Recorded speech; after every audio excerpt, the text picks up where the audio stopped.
পূজা মুসলমানদের পিওর ধর্মীয় উৎসব হল ঈদ।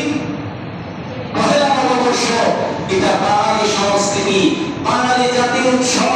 এখানে হিন্দু, বৌদ্ধ, মুসলিম সব ধর্মের মানুষ এখানে এই উদযাপনে অংশগ্রহণ করবে। আমাদের এই বোকা পাইছে তো ওই জন্য বুঝাইতেছে এইভাবে, মানে হিন্দুদের জন্য ঈদ দিয়ে পূজা, মুসলমানের জন্য ঈদ, ওটা তাদের ধর্মীয় উৎসব। আর এটা ধর্মীয় উৎসব নয়, এটা জাতিগত উৎসব। এই জন্য এখানে হিন্দু, বৌদ্ধ, মুসলিম সবাই অংশগ্রহণ করবে। ঠিক আছে, ভালো কথা। যদি এটা ধর্মীয় উৎসব যদি নাই হয়, বাঙালি সংস্কৃতি যদি হয়, তাহলে এখানে মহিলাদের মাথায় কি আসে কোথেকে, হাতে রাখে আসে কোথেকে, এক ড্রেস আছে কোথেকে, ভুতুম পেশা ছবি আসে কোথেকে, তাদের যে কার্তিক তাদের দেবতা, ওদের তো দেবতার শেষ নাই। যারা দেখে মানুষ একটা মহৎ কাজ করছে ওই দেবতা, আপনি একটা ভালো কাজ করছেন আপনি দেবতা, দেবতার শেষ নাই। ওদের এক দেবতা কার্তিক, ওই কার্তিকের পুণ্যের বাহন হল ময়ূর। ওই ময়ূরের প্রতিচ্ছবি আসে কেন আমাদের শোভাযাত্রায়, মঙ্গল শোভাযাত্রায়। মঙ্গল শোভাযাত্রার সাথে তো আমাদের সংস্কৃতির কোনো সম্পর্ক নাই। মঙ্গল শোভাযাত্রা আজ থেকে 30-40 বছর আগে ছিলই না। এটা পহেলা বৈশাখের সূচনা হয়েছে কিভাবে? তো পহেলা বৈশাখ আগে বাঙালি জাতির এই মানুষরা, বাংলা ভাষাভাষী মানুষরা তাদের জমির যে ফসলের খাজনা দিত পহেলা বৈশাখে, দিন ধার্য করা হতো। মানুষ তার ব্যবসায়িক লেনদেন মেটানোর জন্য এই দিনটাকে ধার্য করা হয়েছে। ওই দিবসটাকে ধীরে ধীরে পরিবর্তন করতে করতে, স্থানান্তরিত করতে করতে এখন পহেলা বৈশাখ আর মঙ্গল শোভাযাত্রা দুটা দুইটা মিনিট। মঙ্গল শোভাযাত্রা এটা ছিল না, এটা আসলো পত্রিকা যোগ করতে। মঙ্গল শোভাযাত্রা এটা তো হিন্দুদের যে শ্রীকৃষ্ণ, হিন্দুদের শ্রীকৃষ্ণ যে হিন্দুদের ধর্ম বিশ্বাস অনুযায়ী তার জন্ম হয়েছে অনিষ্ট অকল্যাণ দূর করবার জন্য শ্রীকৃষ্ণের জন্ম। ওই শ্রীকৃষ্ণের এই দিন জন্মবার্ষিকী, জন্মাষ্টমী প্রতি বছর যেটা উদযাপন হয়, জন্মাষ্টমী। এই শ্রীকৃষ্ণের জন্মদিনে যে মঙ্গল শোভাযাত্রা তৈরি করা হয়, এটা তো হিন্দুদের সাথে সম্পৃক্ত। জন্মাষ্টমী মঙ্গল শোভাযাত্রা ওইটা আমাদের বাঙালি চেতনার সাথে মিশ্রভিত্তিক। বাংলা ভাষাভাষী মানুষ 90% মুসলমান, এখানে মঙ্গল শোভাযাত্রা আসলে কি হয়? সুতরাং এই মঙ্গল শোভাযাত্রা মিশ্রিত আমাদের যে পহেলা বৈশাখ, এটাকে এখন আর এই কথা বলার সুযোগ নাই।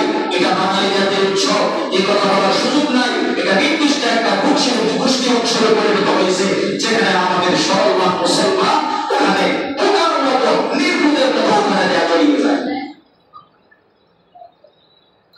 ওখানের মধ্যে যে সমস্ত কর্মকাণ্ড হয়, এরা রমনার বদলে বসে বিশেষরা বলে সঙ্গীত টঙ্গীত গায়, বেড়ে বলে এসো বৈশাখে এসো। মহান বৈশাখে হাত পা আছে, এরা কইলে ধরে আসে বলে এসো বৈশাখে এসো। কতক্ষণ কাউকে দোয়ালি খাইয়া তারপরে বিশাল এক মঙ্গল শোভাযাত্রা। মানে এদের এই পদযাত্রার মাধ্যমে মানে হচ্ছে মঙ্গল চলে আসবে, অমঙ্গল শব্দ উঠে যাবে। তো মঙ্গল অমঙ্গলের মালিক কি শোভাযাত্রা না আল্লাহ? কেউ যদি কোনো মুসলমান যদি এই বিশ্বাসে মঙ্গল শোভাযাত্রায় যায়, বা পাশাপ পাকে কেউ নবীর বক্তব্য অনুযায়ী সেও সে যাদের অন্তর্ভুক্ত, তার ইমান সাথে সাথে ক্লোজ করে যাবে। নাউযুবিল্লাহ, নাউযুবিল্লাহ। হয়তো কেউ বিশ্বাস করে যায়, হয়তো কেউ এমনিতেই যায়।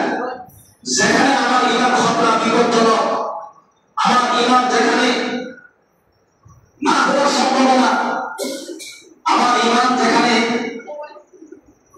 সিনা থেকে ইমান বিলুপ্ত হওয়ার প্রবল সম্ভাবনা, সেই জায়গায় আমি যাবো কেন? সেই অনুষ্ঠান আর উদযাপনকে আমি সমর্থন করবো কেন? এজন্য সরলমুক্তি আমরা যেভাবে বর্তমানে ইসরায়েলের পক্ষকে বয়কট করতেছি, ঠিক একইভাবে পহেলা বৈশাখের মঙ্গল শোভাযাত্রাও বয়কট করবো। করবে ইনশাআল্লাহ, বয়কট করবেন তো ইনশাআল্লাহ। মঙ্গল শোভাযাত্রা এটা আমাদের নয়, আমাদের দুইটা পরিচয়। কি সুন্দর আমাদেরকে লেজে বলে আমাদেরকে মাইকা ফেলে আমরা এসে বসি না। এটা বাঙালি জাতির চেতনা, এটা আমাদের সংস্কৃতি, বাঙালি জাতি, এখানে কোনো গর্ব নাই। আমাদের কি মজা পাইছেনি? বাঙালি জাতি এটা আমার 2 নম্বর পরিচয়। মানুষের 2টা পরিচয় থাকে, একটা শারীরিক পরিচয়, আরেকটা তার রূপী পরিচয়। শারীরিক পরিচয় প্রথম পরিচয় আমি আমার মুসলমান, আমি পরিচয় একজন মুসলমান, চেতনা আমার ইসলাম, আদর্শ আমার ইসলাম, এটা আমার 1 নম্বর পরিচয়। 2 নম্বর পরিচয় রূপী পরিচয়, এটা হলো শাখাগত পরিচয়, যে পরিচয়টা আমার চলাচলের ক্ষেত্রে প্রয়োজন হয়। এটা হলো আমি বাঙালি, বাংলাদেশে জন্মগ্রহণ করার কারণে আমি বাঙালি, এটা আমার 2 নম্বর পরিচয়, রূপী পরিচয়। কিন্তু আমার 1 নম্বর পরিচয় শরীর পরিচয়, আমি একজন মুসলমান, আমার চিন্তা চেতনা ইসলাম বরাবর ঠিক কিনা। প্রতিটা মানুষের পরিচয় কয়টা? 2টা, একটা শরীর পরিচয়, একটা রূপী পরিচয়। শরীর পরিচয় আমরা মুসলমান, আমার চিন্তা চেতনা আমার মস্তকে থাকবে ইসলাম, এটাই আমার 1 নম্বর পরিচয়। দ্বিতীয় পরিচয় রূপী পরিচয়, ইসলামের পাশাপাশি মুসলিমের পাশাপাশি আমি একজন বাঙালিও, এটা আমার দ্বিতীয় পরিচয়। তাহলে আমার প্রথম পরিচয় যেই কাজে সমর্থন করবে সেই কাজে আমি আছি। প্রথম পরিচয় যেই কাজের সাথে নাই আমি সেই কাজের সাথে নাই। ইসলাম যেই কাজে সমর্থন করবে আমি মুসলমান, সেই কাজে আছি। ইসলাম যে চেতনাকে সমর্থন করবে আমি মুসলমান, সেই চেতনাকে সমর্থন করব। ইসলাম যে চেতনাকে সমর্থন করবে না, অগ্রাহ্য করবে, আমি মুসলমান, সেই চেতনাকে সমর্থন করতে পারি না। আওয়াজ দিয়ে বলেন ঠিক কিনা। এটা আমার 1 নম্বর পরিচয়, আমি মুসলমান, আমি বাঙালি জাতি। তো তুমি যে আমাদের এই যে ইংরেজের বলে আমাদের বুঝাইতেছো যে আমরা বাঙালি জাতি, অতএব এখানে হিন্দু, বৌদ্ধ, মুসলিম সবাই মিলে এই মঙ্গল শোভাযাত্রায় অংশগ্রহণ করবে, এই দিনটাকে উদযাপন করবে। ঠিক আছে, তখনই আমি করতাম যদি আমার প্রথম পরিচয় ইসলাম, এক্ষেত্রে আমাকে নিষেধাজ্ঞা না জারি করত। ইসলাম তো আমাকে এই কাজে সমর্থন দেয় না, রবীন্দ্রসঙ্গীত গাইতে সমর্থন দেয় না, নারী পুরুষ এক পোশাকে পরে রং বেরঙের পোশাক পরে ছায়া মাঠে রঙার ভোট করে যাওয়ার আমাকে পারমিশন দেয় না। রাস্তার মাঝখানে বস বাজায় বাজায় রঙ বেহা করার মতো নাচানোর মতো ইসলাম আমাকে দেয় না। অতএব ইসলাম যে কাজের সমর্থন দেয় না, বাঙালি জাতির পরিচয় দিয়ে দ্বিতীয় পরিচয় গ্রহণ করে সেই কাজে আমাকে সামিল করাইতে চাও, আমরা মুসলমান বোকা, সেই কারণে আমাদেরকে স্লোগান দিতে চায়। আমরা যদি সচেতন হতাম, বর্তমানের বুদ্ধিজীবীরা এই কথা বলার সাহস পেত না।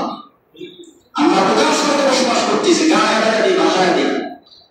আল্লাহর নবীর যুগে উমাইয়া ইবনে খালফ সহ আরো কয়েকশো মক্কার লিডার আসছে নবীর দরবারে। যখন দেখলো নবীকে কোনোভাবে বশ করতে পারে না, আয়েশা বলতেছে, মুহাম্মদ একটা প্রস্তাব নিয়ে আসছি, চমৎকার প্রস্তাব। নবী বলেন, কি প্রস্তাব? আসেন না আমরা সার্বজনীন হয়ে যাই, আমরা মিলে একাকার হয়ে যাই। এখনকার যে প্রস্তাবটা, সেই প্রস্তাবটাই নবীকে দিয়েছে, আসেন আমরা সার্বজনীন হয়ে যাই, একাকার হয়ে যাই। আপনার ধর্ম আমার, আমার ধর্ম আপনার, আপনি আমাদের মুক্তির 1 বছর পূজা করবেন, আমরা আপনার ইসলাম ধর্মের রবের উপাসনা 1 বছর করবো। আপনার আমাদেরটা কিছু করেন, আমরাও আপনারটা কিছু করবো, মিলেমিশে করি, সার্বজনীন হয়ে যায়। এই প্রস্তাব উমাইয়া ইবনে খালফের নেতৃত্বে গিয়ে নবীর সামনে দিছে। জিবরাইল আমিন আল্লাহর কাছ থেকে সাথে সাথে সূরা কাফিরুন নিয়ে আসছে। আল্লাহ বলেন, কুল ইয়া আইয়ুহাল কাফিরুন, নবী বলেন, হে কাফের সম্প্রদায়, লা আ'বুদু মা তা'বুদুন, তোমরা যার পূজা করো অশ্বিন গেলেও সম্ভব না আমাদের পূজা করা। ওয়ালা আনতুম আ'বিদুনা মা আ'বুদ, আমরা যার পূজা করি, ইবাদত করে সেই রবের, তোমরা অশ্বিন গেলেও তার ইবাদত করবা না। যদি করো এটা দেখানোর জন্য করবা। আমরা যে আল্লাহর ইবাদত করি এটা কি দেখানোর জন্য? কি বলে, এটা কি দেখানোর জন্য করি? নামাজ কি দেখানোর জন্য, মানুষকে দেখানোর জন্য? এটা মন থেকে রব বলছে, আমরা অনুমোদন প্রাপ্ত, আমাদের আমরা নির্দেশ প্রাপ্ত, নির্দেশ বাস্তবায়ন করার জন্য এখানে আসি। এখন আমাদেরকে যদি করে হিন্দুদের মন্দিরে গিয়ে পূজা করতে, যারা পাক্কা সাচ্চা মুসলমান, ওই যে হিন্দুস্তানে দেখেন না বলে সুরেন্দ্রা কয় জয় শ্রীরাম, তো কেউ কেউ তো জয় শ্রীরাম কয়, এটাকে অন্তর থেকে কয় না ঠোঁট থেকে কয়? ঠোঁট থেকে কয়। যারা প্রকৃত মুসলমান তারা অন্তর থেকে জয় শ্রীরাম কয় না, মৃত্যুর ভয়ে কয়।